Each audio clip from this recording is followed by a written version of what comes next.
سلام، اسم من شبنمه، موزیسین و آهنگساز و امروز میخوام شما رو با این ساز که اسمش هست آتو هارپ یا آتو چنگ آشنا کنم.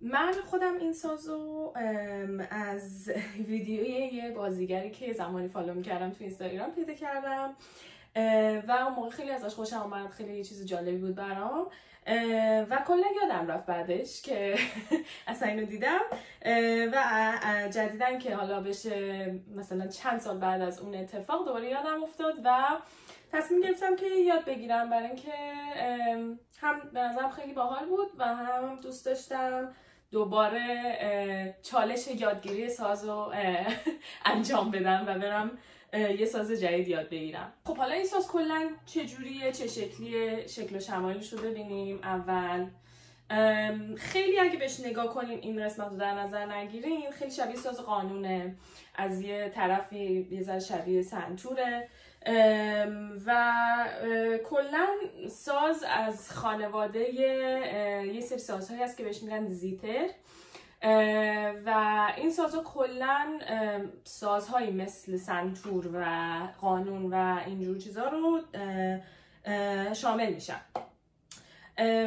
و چیزی که راجع به اینجور سازها، یعنی نکته‌ای که هست راجع بهشون اینه که شما از کل ساز، کل بدنه ساز به عنوان یه جور جعبه صدایی استفاده میکنید که خب صدا افکنی بکنی و یه چیزی هم که راجع بهشون هست که حالا راجع به خانواده زیتر اینه که سیم هایی که روی سازا داریم که معمولا هم همشون سیم رو دارن، حالا هر تعدادی که ممکنه باشه، این سیما کل بدنه ساز رو در بر میگیره. یعنی اگه اندازه سیم رو نگاه کنین از پایین قشنگ بدنه تا تقریبا تا بالای بالاش هست و نه بیشتر پیش میره نه حالا کمتر کوچیکتر و کلا به شکل سازه اونجوری که سیما قرار گرفته و همونجوری که گفتم سازهای مثل سنتور و قانون هم تو این گروه هستن که اونا خب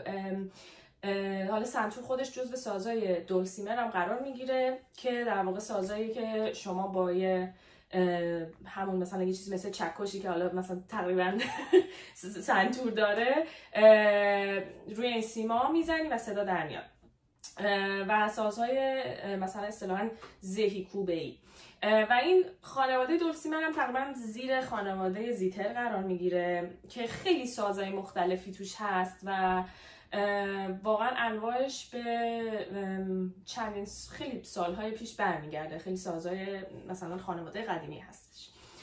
حالا مدل‌های مختلفش هست، من چند تا عکس رو میذارم که بتونید ببینید و میتونید برین اسم سازم، یعنی اسم گروه خانوادگیش هم ببینید که زیتر هست و سازهای مشابهش رو ببینید.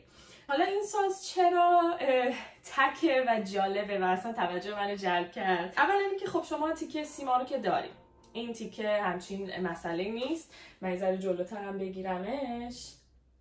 سیما رو داری، از بالا تا پایین پیش میره، نوت‌های مختلف هست، اینم پیچ‌های برای کوکشه. جالب‌ترین نقطه‌اش این تیکه است که وقتی که نگاه می‌کنین خیلی چیز جالبیه، مثل کیبورد تقریبا. بازم من حالا نزدیک‌تر میگیرم و این کلیدا واقعا مثل چند تا دکمه میمونن که حالا کاری که انجام میدن خیلی جالبه توی این ساز. اینا وقتی که یه دکمه رو فشار میدی با چند تا چیزی مثل اسفنج یا ابر صدای بعضی از سیما رو میگیرن، به اصطلاح میوتش میکنن یا صداشو قوی میکنن و حالا چرا که حالا بیشتر راجبش صحبت میکنیم، ولی در واقع هر کدوم از این دکمه ها یه آکورد رو نشون میدن و من اگر اون کلید آکورد رو بزنم اون ابرهایی که به این دکمه وصلن که این زیره، حالا من یه فیلم میتونم از نزدیکترینش بگیرم، اون ابرهایی که به این متصل هستن جوری که خود ابرها فواصلشون طراحی شده قرار میگیرن روی بعضی از سیم ها و صدای اونا رو میوت میکنن. چرا؟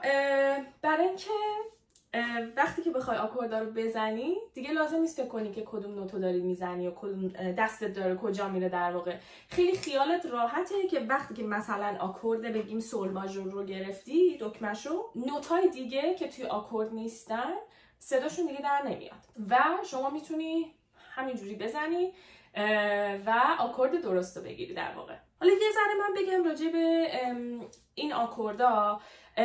هر آکوردی که اینجا هستش از 3 تا نوت یا 4 تا نوت تشکیل شده که نوع انواعش هم میگم حتما. ولی واقعا این مکانیزمی که این ساز داره خیلی نواختنش رو نسبت به خیلی سازهای دیگه آسان‌تر میکنه. چرا؟ چون که شما تئوری از انواع آکوردها و همه آکوردام نه، واقعا 3 نوع فقط ما آکورد اینجا داریم که من توضیح میدم. تئوری آکوردها و حالا گام ها رو بدونی و بدونی که کدوم نوتا تو کدوم آکوردا هست، خیلی راحت میتونی این ساز رو بزنی. و در مقایسه با سازهایی مثل چی بگم، مثلا ویولون یا کلارینت که خب باید آدم یاد بگیره که محل دستش کجا باشه، که کدوم سیمو باید کجاشو بگیری که کدوم نوت صداش در بیاد، کدوم کلیدا رو باید با هم فشار بدی که کدوم صداش در بیاد. خب این خیلی راحت تره چون شما فقط آکوردا و نوتاشو یاد بگیری دیگه، بقیهش یه چیزی اتوماتیکه. برای همین اسمش هم مثل اتوهارپ که میگه یه چیز اتوماتیکه. اینا رو که فشار بدی به صورت اتوماتیک داری اون آکوردی که میخوای رو میزنی، دیگه لازم نیستش فکر بکنی که او حالا کدوم نوت غلطه کدوم نوت درسته. حالا من اول یه توضیح اولیه راجع به خود ساز بدم. شکلشو که نگاه کردیم آشنا شدیم این شکلیه. حالا ممکنه مدل‌های مختلفش رو ببینیم، مدل‌های مختلفش هست و خب تعداد سیمش هم ممکنه فرق بکنه که در شکلش هم تاثیر میذاره. ولی حالا یه بررسی بکنیم که اصلا از کجا اومده، چجوری اومده. و من موقعی که میخواستم این ساز رو حالا بگیرم یا شروع بکنم خیلی داشتم قبلش تحقیق میکردم، ویدیو میدیدم، چیز میخوندم که اصلا حالا چجوری میزنی، چجوری بگیری، از این حرفا.